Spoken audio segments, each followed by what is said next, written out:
crazy. They're trying to shut down Gilhooley's. And for what? One little incident. The man nearly died. Indigestion, McGinnis, that's all it was. No, Harry, ptomaine is all it was. So who says he got it at Gilhooley? He practically lives there. Come on, McGinnis, the guy's 70 years old. He's got nobody but a mangy old cat. What's he supposed to do, sit around his crummy little apartment eating TV dinners? That does not explain. Don't you think it's kind of funny that after all these years, suddenly they got enough fire and Board of Health violations to keep all the bureaucrats busy until a year from Halloween, and suddenly... What are you saying? That if there's some sort of conspiracy afoot? Face it, McGinnis, this is chop busting on a major scale, even for Boston. Oh, terrific. Here we go again.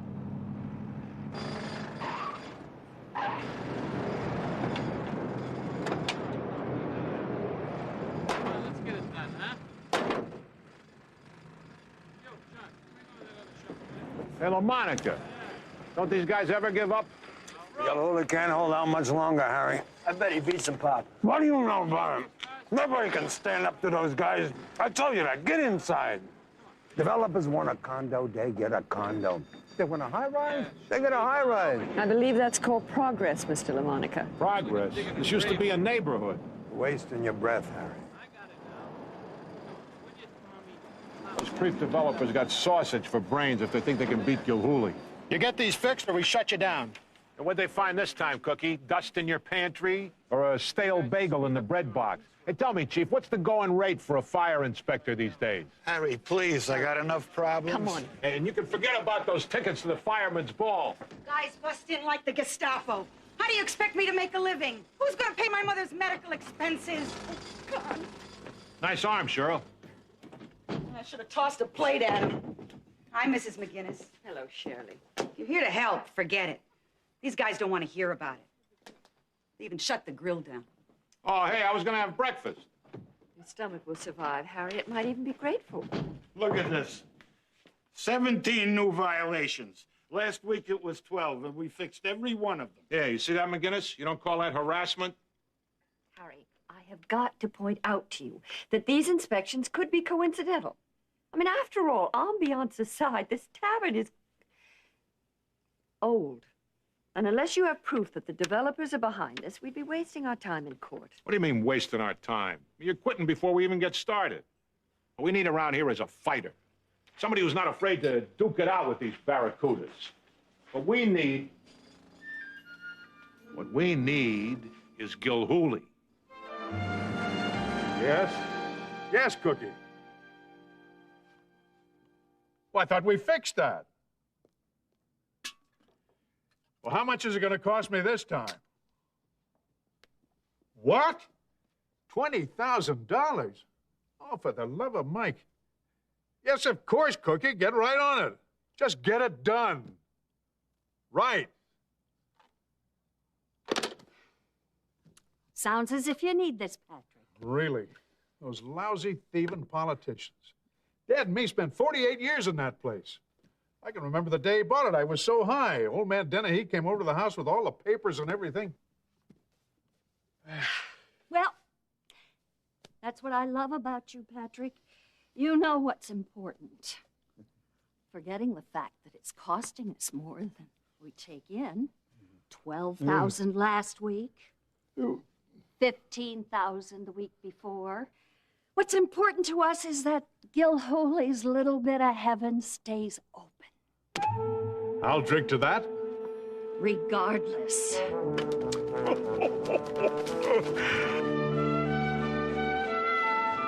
All I need's a name, O'Reilly. I mean, I've been trying for 2 days to figure out who set up this ambush.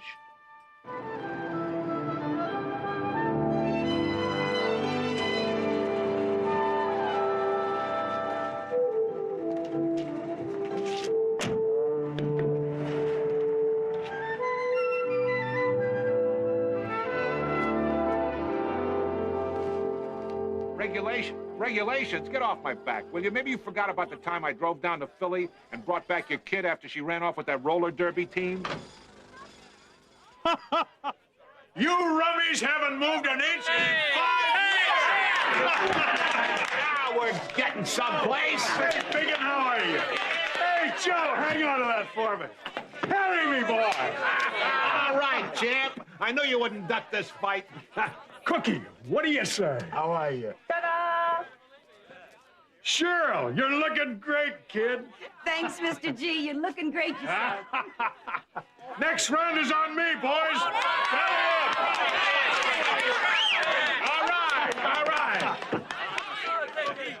Well, the place is sure turning out to be a headache. Oh, not for long, though. I got some feelers out. As soon as we find out who's greasing who downtown, we'll bust this cantaloupe wide open. Oh, Harry, I mean, right, we but all it's- figure it's these contractors pulling the strings. I just got to get a couple of names. Harry. I mean, buying up this block, squeezing people out, destroying the old neighborhood. What do they get off? Harry!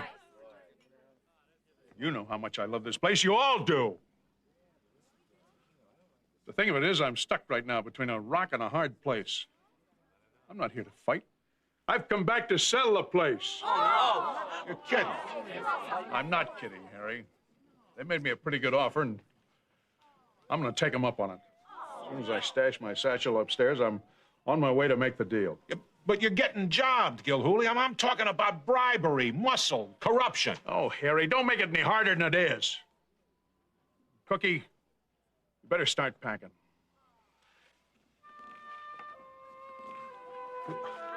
Well, if it's just the cost of bringing the joint up to code, I can get you the Belongo brothers. I mean, just because that one building fell. Ah, forget it, Harry. You know, I offered to buy the place myself. I would have mortgaged my house. My old lady wouldn't go for it. Said the upkeep would break me. I can't believe it, Harry. This old place. My grandfather used to tend bar here back before Dennehy, when it was Fitzgerald's Saloon and Music Hall. He said that even then, nobody could remember how long it had been standing here. Ah, what the hell?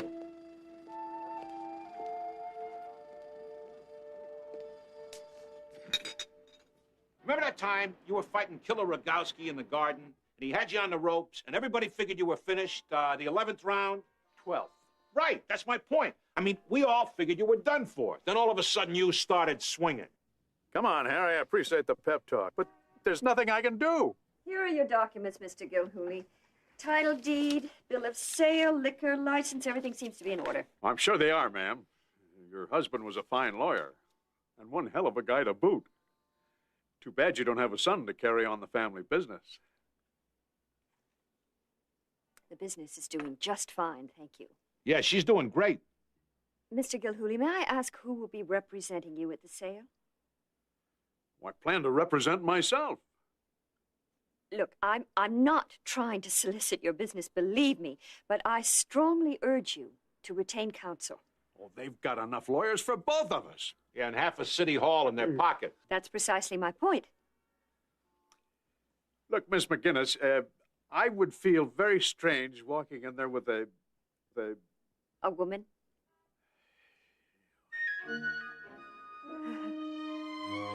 Stephen, would you come in here a moment? This gentleman seems to have a problem.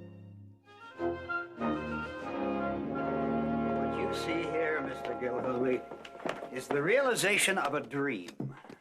This ain't exactly the stuff that my dreams are made of, so let's just get on with it. Sit down, please. I admire a man of action, Mr. Gilhooley. And to commemorate the occasion, a genuine gold Mont Blanc. Your contract. Excuse me, I think I should take a look at that. Come on, Sonny, let's not waste a lot of time playing lawyer. I'm just doing my job, sir. I'm sure you'll find them exactly as we discussed. It's all right, Logan.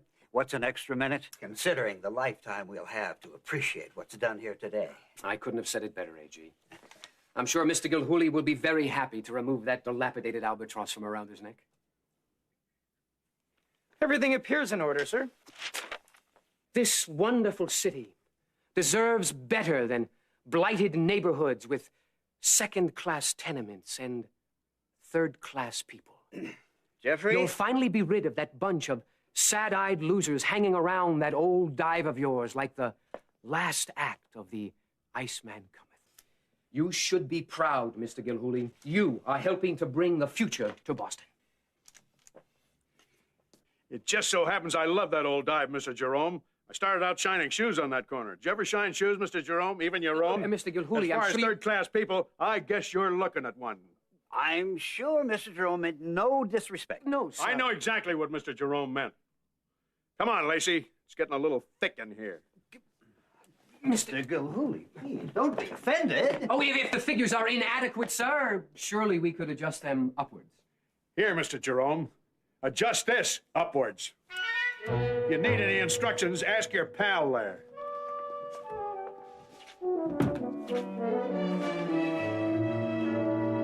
The final parcel.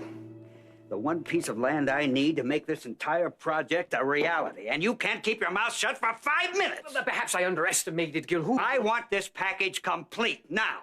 Or maybe you'd prefer practicing tax law in some third world country. Mr. Constable, I assure you, Gilhooley's is history. Well, it better be. Or you are. Dominic, did you take those boxes away from the window? I thought it would let in some light. It also lets every burglar see into the storeroom. Put it right back, Papa. It was Angelo's idea.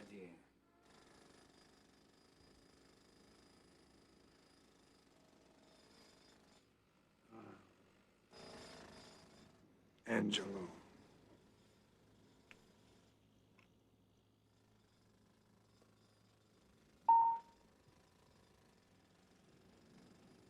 Can I help you, sir? I think we can help each other. Mr. LaMonica, I believe you're planning on retiring to your farm in Vermont. That's right, but... Well, I recently purchased your mortgage. Just this morning, as a matter of fact.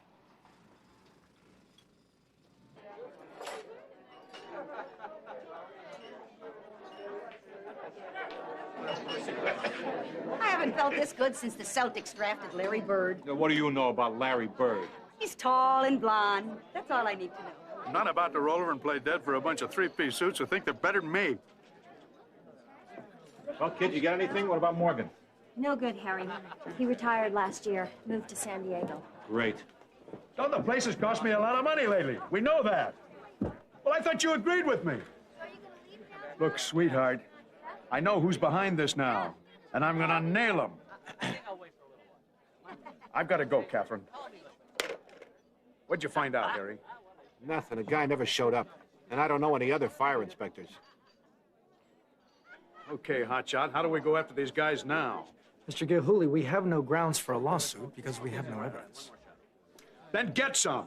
Listen, if these bozos are behind this thing, they're not going to be doing any backflips over the champ's flip-flop. What?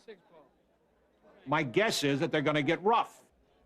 Oh, come on, Harry. That's not their style. These are the kind of people who smother you to death with paper.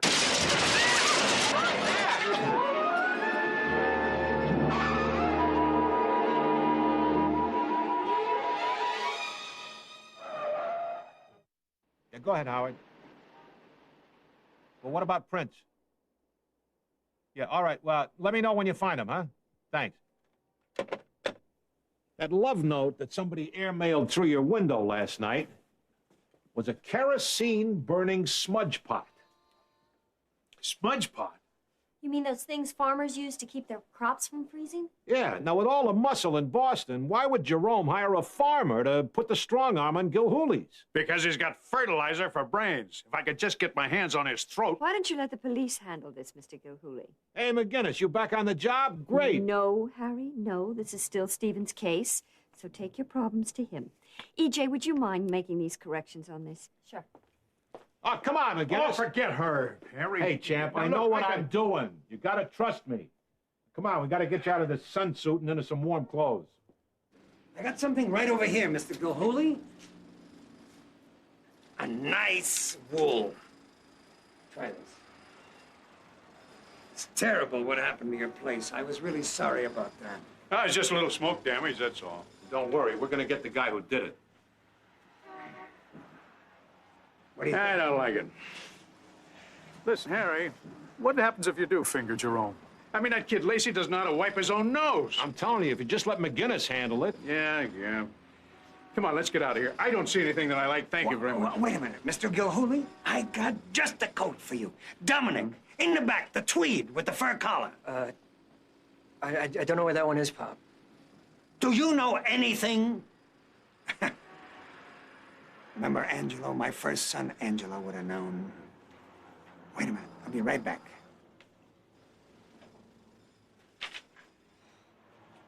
Every year, Angelo gets smarter. Next year, he's going to invent the steam engine. So where are we at now, Harry? Now, O'Reilly from the fire department, I finally got him to come around. That raid they pulled on your joint, there definitely was a tip. Well, what are we waiting for? Let's go get the punk. The problem is, somebody lifted the file with the tipster's name on it. Stephen, I don't understand how you can be so nonchalant. It's too far-fetched, Aunt Ellie. Jerome's credentials are beyond impeccable. The best schools, the top clubs, a fine legal mind. He could also be a crook. Come on, Aunt Ellie. I mean, Jeffrey Jerome may be guilty of a lapse in judgment, but he's no thug.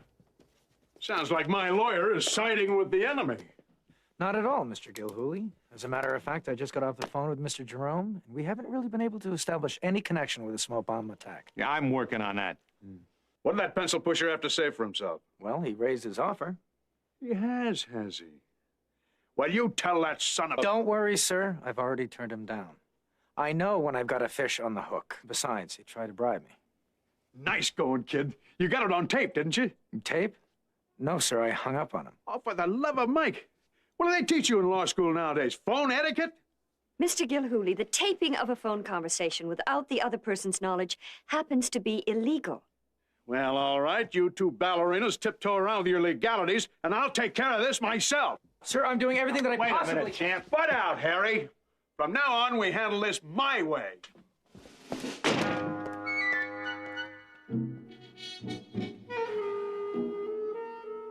That's right. You're to be on standby. Have your demolition crew ready and waiting. I expect to have this cleared up directly. Mr. Jerome, I tried. That's all right. That'll be all, Sloan. Mr. Gilhooley, what a pleasant surprise. Let me get your file for you, sir. Here we are. Is something the matter? Whoa, no! What's the matter with you, Gilhooley? You got rocks in your head? If that thing had been made of brass, you could have killed the guy. Ah, just my lousy luck. This ain't the Golden Gloves. You can't solve this kind of thing with your fists. So I'll pay the fine. It's not that simple, Mr. Gilhooley. In addition to the criminal charges, Mr. Jerome is suing you for trespassing, assault, bodily injury, and medical bills. You'll be lucky if you keep the shirt on your back. Oh, it ain't that bad, McGinnis. I mean, he only hit him once. Mr. Gilhooley, as a favor to Harry, I represented you this once. But I strongly urge you to retain an attorney. I can recommend someone if you like. You did great in there, honey, and I'm grateful. But I'd feel so much safer. That is, I'd feel more comfortable. I mean... I know what you mean, Mr. Gilhooley, and I want you to know that I realize that your attitude is not malicious.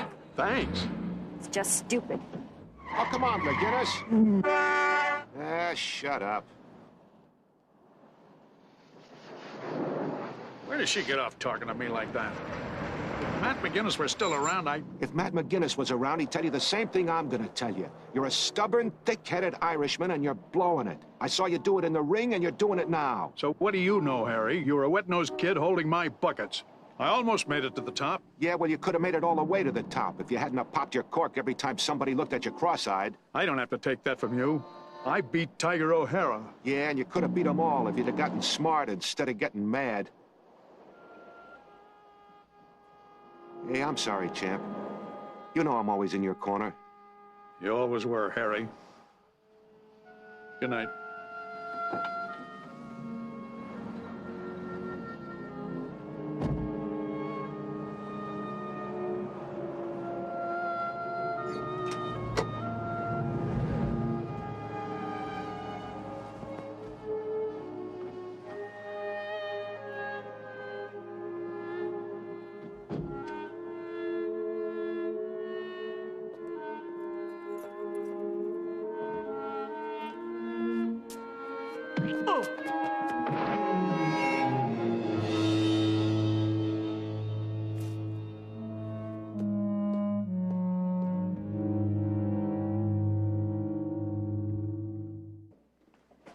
I cannot believe I let myself get talked into this. Look, Gilhooley needs help.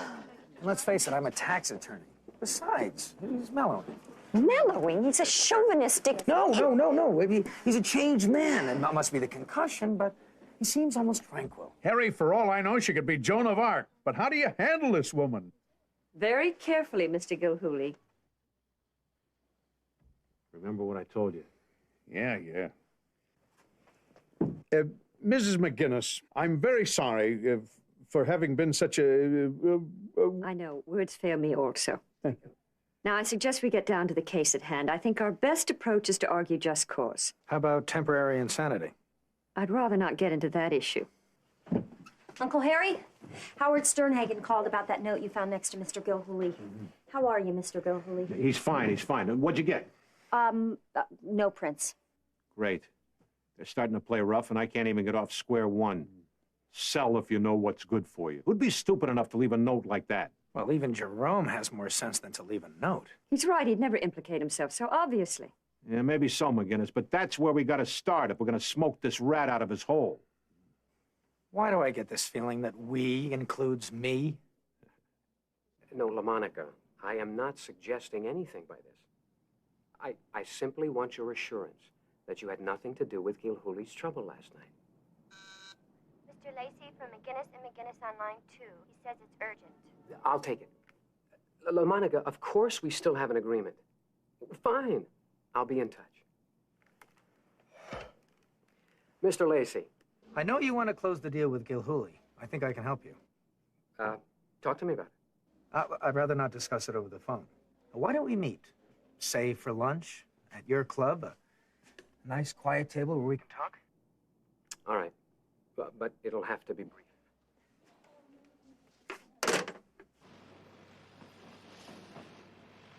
Dominic! Yeah, Pop? It was you. You did this. Nobody was supposed to get hurt. I was just trying to scare him, Pop. So we would sell. Isn't that what you wanted? Madonna mia! Oh. Oh, Angelo, you and your dumb racing cars.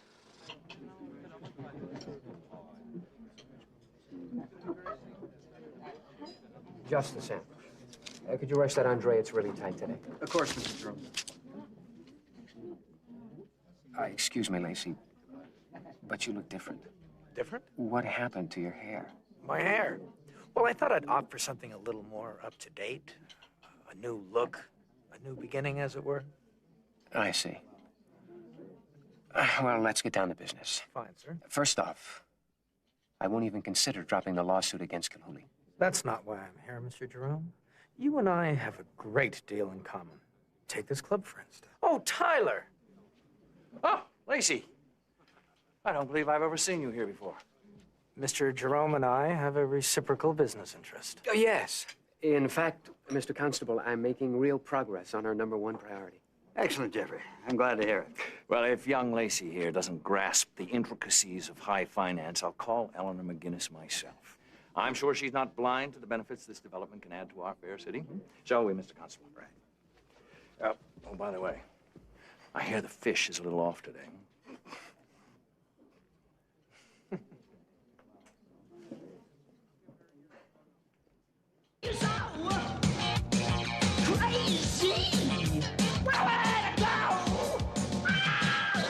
May I help you? May you help me? Is Bruce the boss? I have got a special here for a Mr. Jerome. Don't you just love that name, Jerome? I mean, it is so French. Jerome. I'll take it. Hey, nothing I'd like better, but I mean, a special. Man's got to sign for it in the flesh right here on the old dotted. It's a solid line. I'm sorry, Mr. Jerome is out of the office just now. Oh, that's terrific. But, hey, no biggie. My dogs are barking up a storm. I'll just sit over here and have a little lunch.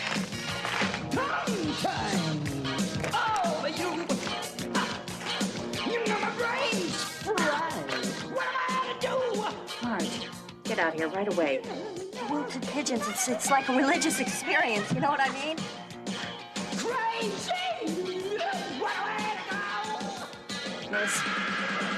Miss! This is Mr. Jerome's secretary. I'll accept delivery for him. That is so sweet of you, but like I told the lady here, Mr. Jerome has got... Oh, my God, my contact lens! Quick, give me a hand! Oh, my God.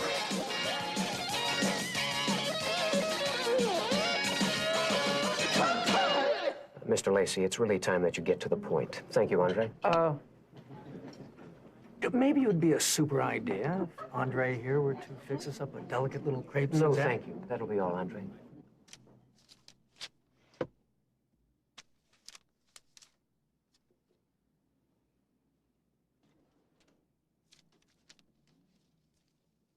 Either you've got a proposition or you don't. Well, considering the potential. That's it. Sit down. Please.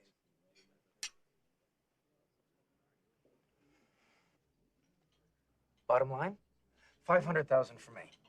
Mr. Lacey, have you ever heard of the word restraint? 400,000? Good day, Mr. Lacey.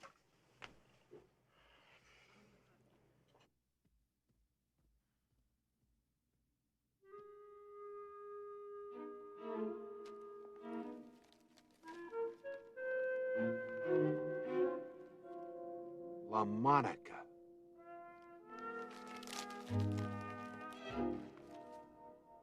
What is this, some kind of a joke? Can I help you? Feebleman, county maintenance. We had a report about some noises in your air ducts. Noises? Yeah, you know, scratching, little tiny claws. Oh, my God. Rats. Oh, geez, lady, I hope not.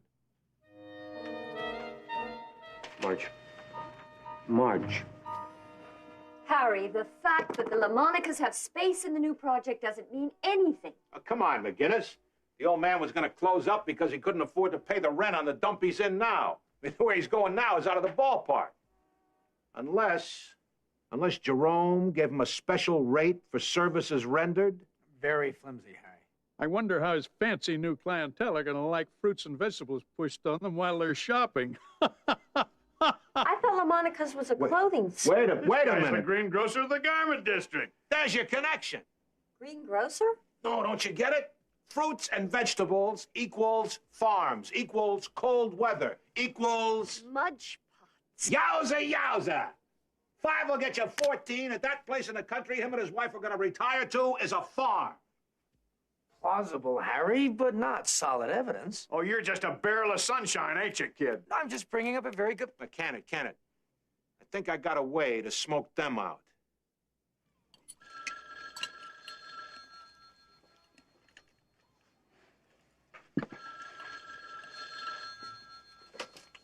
Hello. This is LaMonica. Mr. LaMonica, this is Pat Ryan over at the Boston Sentinel. I'm calling in regards to an accusation made against you by the proprietor of Gilhooley's Little Bit of Heaven. Mr. Gilhooley is accusing you of smoke bombing his establishment in addition to a physical assault on his person. He claims to have photographic evidence. What do you mean, evidence? Like a picture? That's right, like a picture. Well, I haven't seen it yet, but would you care to make a comment at this time? I think the creep just choked on one of his ripe red Macintoshes.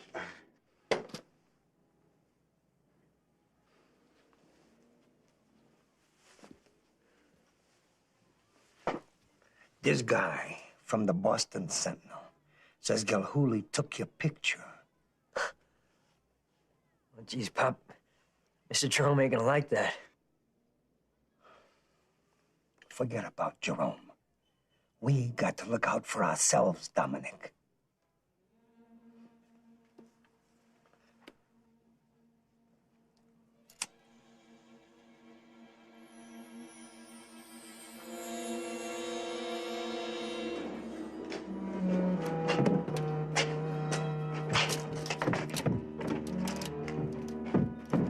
So you know how to do this? You just give me a minute, Pop.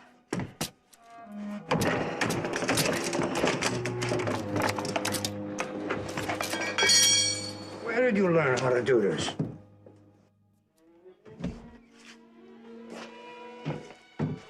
Spread it around real good. And hurry up, we gotta get out of here. What do you say, guys? Is this a family barbecue or can anybody join in?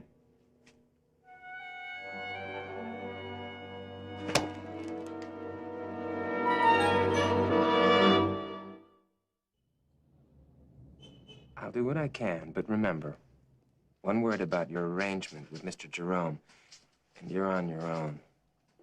Oh, yes, Mr. Logan, yes. Great. I'll be in touch.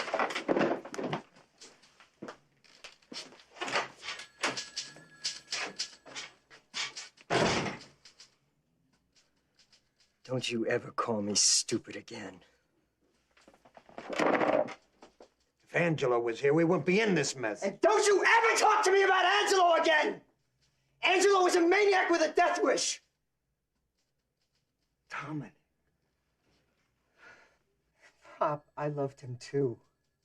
But he's dead! Let him go!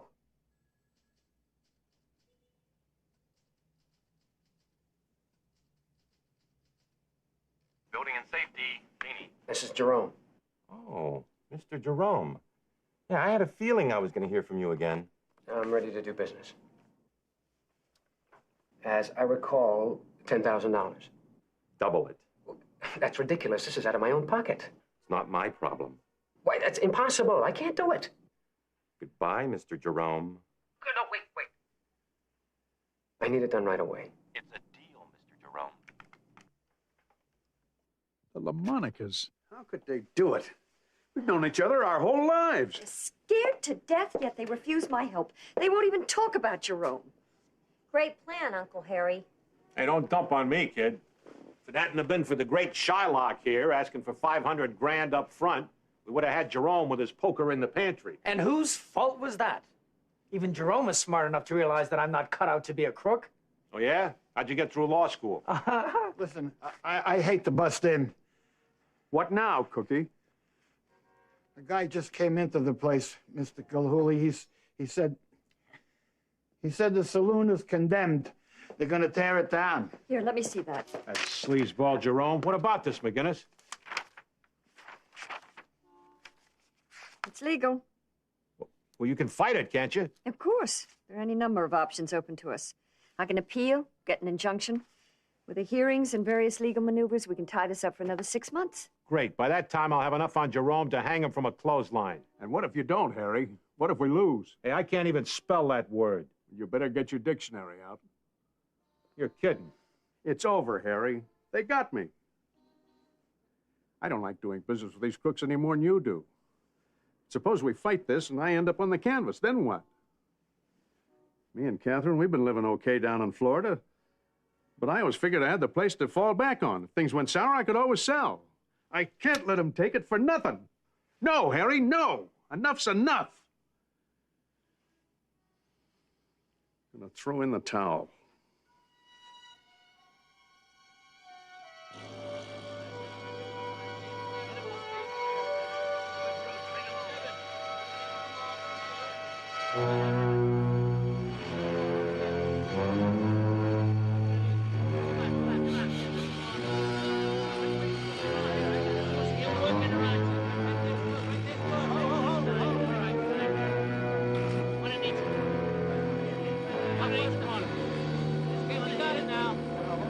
Hey, this picture, anybody want it?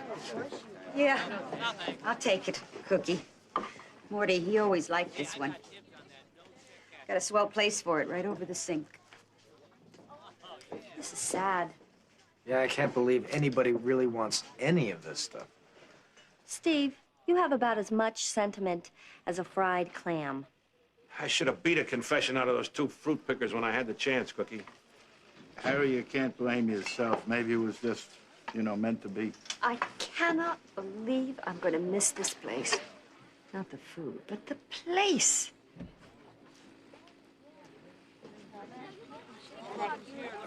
Okay, Miss McGinnis. Let's you and the kid get me over there to sign those papers. I got a plane to catch. Sure was great while it lasted. Cookie, nothing is forever.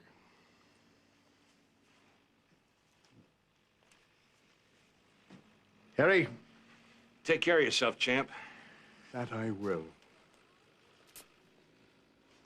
The night I whipped Tiger O'Hara, I think the gloves I wore are still in the basement. If you can find them, Harry, they're yours. Oh. Hey. Better get out of here before I start blubbering like a woman. Come on, kid, move it.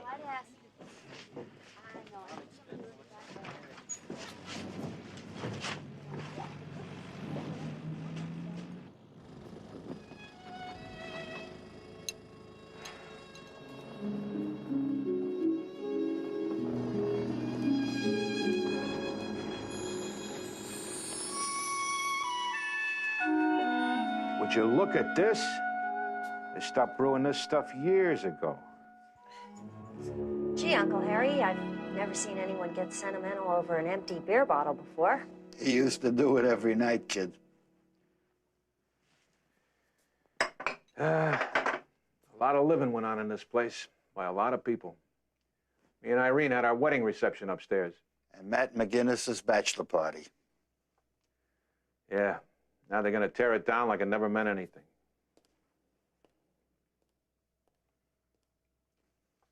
Uncle Harry? Nothing, kid. Harry, can you give me a hand over here? What do you got, Cookie? My grandfather kept all the books from way back. I'm going to save them. Okay. Easy. Oh, wouldn't you know it? Wait a minute. Give him a hand, kid.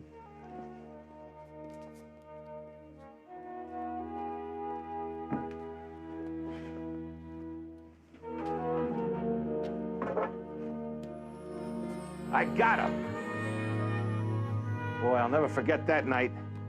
Half of Brockton must have showed up for that fight. Never saw so many tattoos and mink coats in one place in my life. And O'Hara had Gilhooley on the ropes in almost every round, but the champ kept coming back. Uncle Harry, look at this. I can't believe it. I can't believe it. Believe it, Tyler. And you've got an obligation as a Bostonian, as a man who cares about his country's heritage, as a true patriot. Don't tell me my obligations, McGraw. Gilhooley's. Gilhooley's. Gilhooley's, Mr. District Attorney. Oh. Everything seems to be in order. Yes, it is. It's not too late.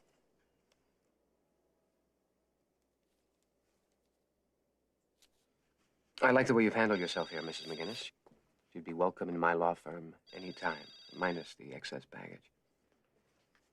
I don't think I would fit into your law firm, Mr. Jerome. You see, to me, the law is not a wad of silly putty to be shaped to fit the situation. Mrs. McGinnis, telephone. Excuse me.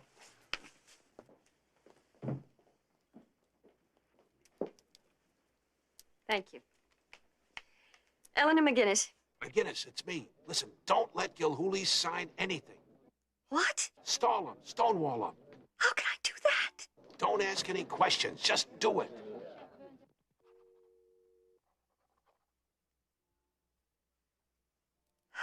Anybody got something to write, for God's sake? I got a room full of lawyers and I can't get a pen that works. Here, Mr. Gilhooley, the month. Oh, dear. Oh, dear. Look at this. I can't believe that we let this slip by. Let what slip by? Stephen, is this your doing? Me? What seems to be the problem?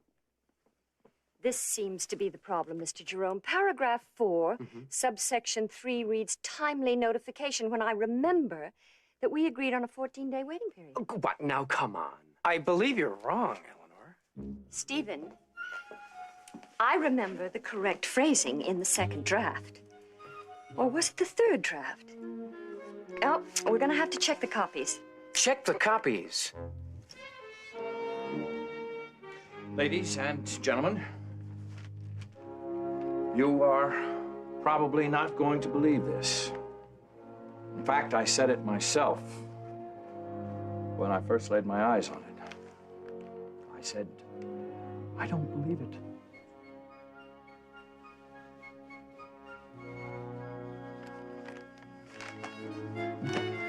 Oh, now this is ludicrous. Look at this, Stephen. Paragraph 21, subsection C, entry, the third entry. What happened? Did we forget to dot an I? Look, I don't know what you're trying to get away with here, Mr. Jerome, but No, you're no, Mrs. McGinnis. You're the one that's trying to pull some sort of a stall. And I have had enough. Now listen to me, sister. Unless Mr. Gilhooley puts his signature on that document within the next 30 seconds, the deal is off. Come on, let's sign these damn papers and get out of here. As your attorney, I strongly advise you not to do that. This may be the 15th round, but the bell hasn't sounded yet. I'm waiting. Mr. Gilhooley, both my patience and time have run out. Do me a favor, buddy boy, and shut up. What did you say? I'm wondering what I'm doing here, caving into the likes of you. Now, we know that you and your stooge here were behind those health and fire inspections. Now, wait just a minute. We know that you bribed LaMonica to throw that smoke bomb. If you're accusing... And to try and torch the place. And we also know that you bopped me on the noggin. Now, this is not only libel, I'm telling you that the only thing that hurts more than anything is we can't prove any of it. Mrs. McGinnis, if this is an example of how you control your clients, then I suggest Mr. Gilhooley get someone a great deal more competent. Because I'm about to slap him with the biggest libel suit you ever saw. Oh, yes, please do, Mr. Jerome. By all means do. But let me make something perfectly clear first. I agree with everything he said and every accusation he's made. And here's one from me. You are a dirt bucket. I'll have you disbarred for that. I have... Gilhooley, don't sign anything. What is this? This is Babe Ruth's 714th home run. It's DiMaggio's 57-game hitting streak. It's Lou Gehrig's 2000... Harry, what are you talking about? I'm talking history, Gilhooley. History. Lay it on him, kid. These are the minutes of a meeting of the Sons of Liberty, held at Allsop's Tavern, dated April 17, 1775. An emergency meeting called by John Adams. Subject: British troops have been spotted, poised on the outskirts of Boston and aboard ships just offshore, ready to move in. Signed at the bottom by John Hancock. So, it was the meeting that alerted the Patriots, caused them to put an observer in the tower of the North Church the next night, the night of Paul Revere's ride. The 18th of April in 75. Hardly a man is now alive. And Allsop's Tavern is now Gilhooley's little bit of heaven. So, Bright Eyes, you can't have it. And you can't tear it down. Nobody can tear it down, ever. What is this, some kind of a joke? It's true, Jeffrey. I just spent 2 hours fighting with the Boston Heritage Commission and lost. Gilhooley's is now an official historical landmark. A landmark? Preserved forever. I don't believe it, Harry. You don't believe it. You should have seen Tyler. Mr. Jerome, I never dreamed you'd stoop to some illegal action. I'd like to see you in my office, please, immediately. Excuse me. What do you think, Harry? What the hell?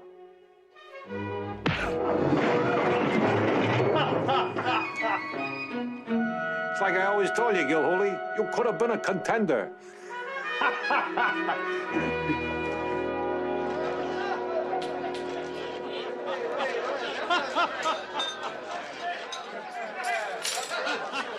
Mr. Gilhooley, how do you feel about this place being a part of history? Terrific! I've always said the old joint had class. Well, have you ever considered possibly selling after all that's happened? Nice work, kid. Now if you can only learn how to type. I just found the ledger. Mr. Chase did the hard part. Poor Tyler. He's still mourning the loss of Constable's campaign contribution. Well, the publicity you'll get from the municipal bribery investigation should do a lot to raise his spirits. Plus the coverage he'll get from prosecuting Jerome. The LaMonicas have admitted everything. Tyler is letting me plea bargain for them with Mr. Gilhooley's blessing. Hey, what's this I hear about you calling Jerome a dirt bucket? Did I say that? Yeah, where'd you learn language like that? I don't know, Harry. I must be hanging around with the wrong crowd.